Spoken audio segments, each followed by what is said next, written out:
Voilà, avec le professeur Ahmadou Ali Mbaye, nouveau recteur de l'université Cheikh Anta Diop de Dakar. L'agrégé en sciences économiques remplace à ce poste le professeur Ibrahima Thioub, admis à faire valoir ses droits à la retraite. Nous voyons son portrait dans cet élément signé Ibrahima Kane. Professeur titulaire d'économie à l'université Cheikh Anta Diop de Dakar, Ahmadou Ali Mbaye succède au professeur Ibrahima Thioub à la tête du rectorat. Doyen honoraire de la faculté des sciences économiques et de gestion, le professeur Ahmadou Ali Mbaye, entre autres étapes de son cursus universitaire, a été reçu en agrégation en économie au Conseil africain malgache de l'enseignement supérieur, le CAMES, en 1999, après l'obtention de son doctorat en 1998 à l'université de Clermont-Ferrand 1. L'homme est spécialisé en microéconomie, économie internationale et analyse coût-avantage. Outre son activité de professeur, l'homme est également consultant auprès de nombreuses organisations mondiales, à l'instar de la Banque mondiale, l'OMC ou encore l'UMOA. Le nouveau recteur de l'université Cheikh Anta Diop est aussi un homme avec plusieurs casquettes. Directeur du Centre de recherche économie appliquée de l'Université de Dakar, directeur de l'école doctorale économie du changement climatique groupe Wascal, et la liste n'est pas exhaustive. À l'actif de cet universitaire, plusieurs ouvrages sur le développement économique, notamment en Afrique de l'Ouest et au Sénégal, publiés. Aujourd'hui, il a la lourde tâche de diriger le rectorat de l'université Cheikh Anta Diop après le professeur Ibrahima Thioub qui aura passé 6 ans à la tête de l'institution universitaire. Puis le bureau exécutif national du syndicat des travailleurs de la justice décrète une grève de 48 heures renouvelable à compter de ce jeudi. Il reproche au ministre de la Justice, entre autres, de remettre en question certains acquis des travailleurs de la justice produits de négociations collectives entre le gouvernement et le Sytjust. Cet accident mortel à Yoff, 3 morts et 5 blessés en camion dont les freins défectueux. Responsable de ce carnage, le chauffeur voulait prendre la fuite avant d'être appréhendé par les riverains et acheminé directement à la gendarmerie de la Foire. Ibrahima Kane. Dans ce quartier de Yoff, les stigmates encore visibles témoignent de la violence de l'accident. Le bilan est tragique. 3 morts et 5 blessés, dont un dans un état grave. Une défaillance de frein serait à l'origine du carnage. Le camion a d'abord heurté un vieux qui est mort sur le coup. Il a continué sa course parce qu'il n'avait pas de frein. Il a par la suite percuté un taxi, puis un autre qu'il a emporté dans son élan avant de l'encastrer contre les garde-fous érigés à quelques mètres du centre aéré. Le chauffeur du taxi s'en est sorti, mais les enfants restaient coincés dans le taxi. C'est dans ce taxi, complètement broyé par le camion fou, que se trouvaient les 2 enfants. Pour extraire leur corps, il aura fallu déployer de gros moyens. On vient de terminer la manœuvre de force. Donc c'est une opération qui a comporté 2 volets. Le premier volet, donc c'était carrément du secours à victimes.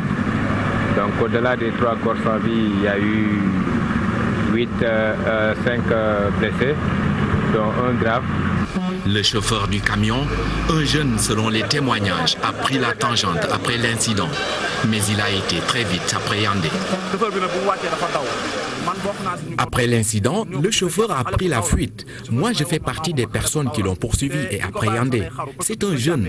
Quand nous l'avons arrêté, il a vite commencé à avoir des remords en disant « Je ne devais pas conduire ce véhicule ». Ce terrible accident vient remettre au goût du jour le problème technique de certains véhicules. Une enquête devra permettre d'en savoir davantage sur les véritables causes de cet accident mortel.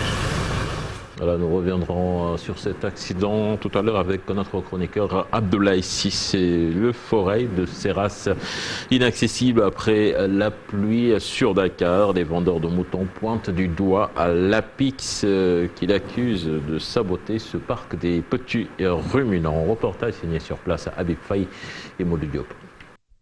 Serras s'est réveillé moite, encore mouillé d'un de ces orages de nuit qui font ici le ménage pour des eaux pénibles. Le forail ne pouvait guère ignorer que le jour inoubliable, inlassablement annoncé par la pluie, était arrivé. Serras n'était pas prête. Une nouvelle ère, un nouveau défi qui hante le sommeil des éleveurs. On nous a amputé d'un hectare. Aujourd'hui, nous sommes le seul marché dans le Sénégal que l'APIX a aussi impacté. Parce que nous sommes le seul marché aujourd'hui qui a été coupé en deux. Il y a une route principale qui a traversé le rail. L'APIX nous a amputé du côté du rail. L'APIX nous a amputé du côté de l'Est. L'APIX nous a amputé au milieu du Daral parce que c'est une route qui a traversé le Daral. L'APIX pointait du doigt de la situation que vivent les Tefanké dans le Daral. Il menace. Nous allons partir en grève et aucun mouton ne sera sur les lieux. Nous n'allons pas mettre de brassard rouge. Non, jamais, nous ne le ferons pas. Nous allons faire à notre manière. Aucun camion ne viendra à Dakar. Aussi, les Tefanké resteront dans les régions. En dehors de la grève annoncée, leur situation sanitaire reste critique, avance-t-il. C'est une situation vraiment invivable. Personne ne peut respirer ici. Notre santé est menacée. Nous savons même plus à quel sens vivre. Regardez, c'est ici que nous mangeons et nous faisons tous nos besoins. Ils invitent l'État à leur trouver une solution immédiate. Jusqu'à présent, rien. Et c'est ce calvaire-là que nous vivons. Et sous peu, si on ne nous aide pas, si on ne nous sauve pas, ce hangar-là, on va le perdre. Ils trempent dans la boue depuis la première pluie.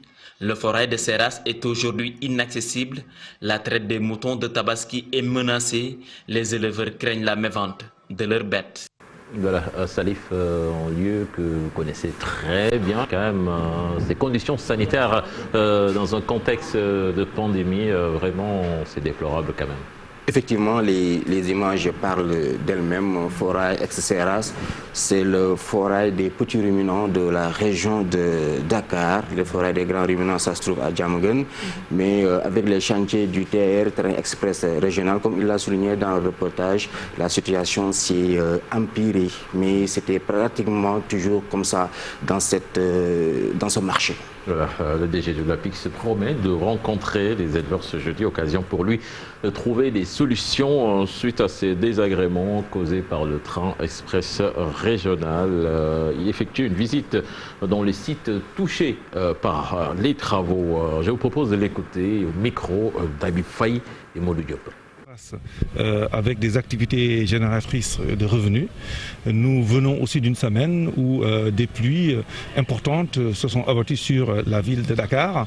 Et donc, en combinant ces deux aspects, nous avons jugé nécessaire de continuer les échanges avec eux, d'analyser en fait les faits qui peuvent les permettre de pouvoir accompagner leur activité. C'est pourquoi j'ai préféré venir personnellement.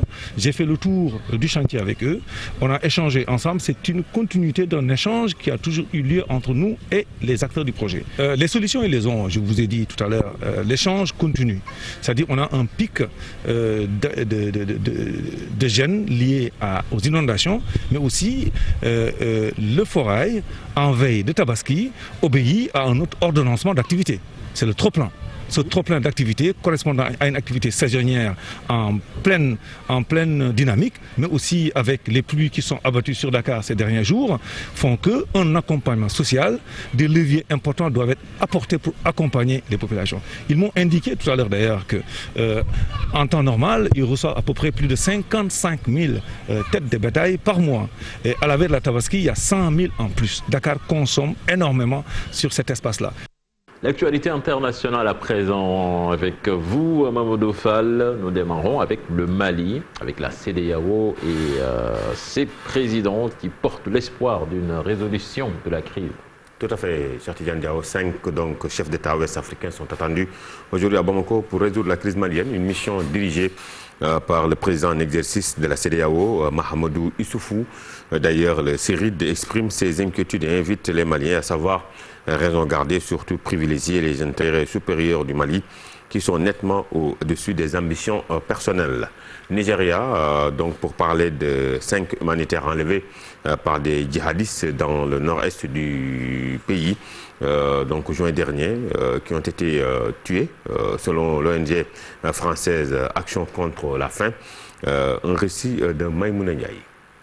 Humanitaires enlevés le 8 juin dernier ont été assassinés par les djihadistes dans le nord-est du Nigeria, plus précisément dans l'état de Borno. Il s'agit d'Ishaku Yakubu, employé de l'ONG française Action contre la faim. ACF et de 4 autres travailleurs humanitaires. Dans une vidéo diffusée le 21 juin, ces hommes retraçaient le film de leur kidnapping par les combattants du groupe État islamique. Dans un communiqué, l'ONG informe que cette faction du groupe djihadiste Boko Haram s'en prend régulièrement aux employés de l'ACF. Elle dénonce également cet assassinat injustifiable qui repose encore la difficulté pour les humanitaires d'accomplir leur mission. Maïmouna, merci. En Côte d'Ivoire, un proche du président de la République, Alassane Dramane Ouattara, annonce sa candidature à l'élection présidentielle. Marcel Amon Tano, ex-ministre des Affaires étrangères, n'a pas encore précisé donc le mouvement auquel il se rattachera lors de ce scrutin. Nous suivons le récit de Mohamed Sam. Longtemps proche du président Ouattara, dont il a été le directeur de cabinet lors de son premier mandat, l'ex-ministre des Affaires étrangères Marcel Amon Tano s'est déclaré mercredi 22 juillet candidat à la présidentielle d'octobre en Côte d'Ivoire. Une candidature dissidente du parti au pouvoir qui était pressentie depuis sa démission du gouvernement en mars. J'ai décidé de me porter candidat à la prochaine élection présidentielle. Je veux être le trait d'union entre l'État et le peuple, entre le respect de nos traditions et notre désir de modernité, a déclaré Marcel Amon Tano, ancien proche du président Alassane Ouattara, insistant sur l'importance de la paix et de la réconciliation entre les Ivoiriens après la décennie de crise politico-militaire des années 2000.